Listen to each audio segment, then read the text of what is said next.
This week's learning point is something that I think many people struggle with, and it causes so many problems, near misses and in fact collisions. And it's this: when you're emerging on a roundabout, you must give way to both lanes. If you're in the left, like this lorry we can see, you can't go if it's clear to go into your lane. There still could be vehicles coming round the inside, and this is exactly what happens. Now, I totally get how difficult it can be emerging onto a roundabout when you're fully laden, and it's nice to see this Audi doing the correct thing. The Audi shouldn't have been impeded, but it slowed and found a nice space to exit. I did actually think that the blue van to the left hand side was also going to force its way ahead.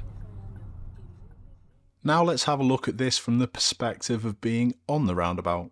My view is heading off to the right, so they're obviously picking lane 2 at this particular roundabout, and this is the time it obviously happens. Now, watch the vehicles coming on from this first junction on the left hand side.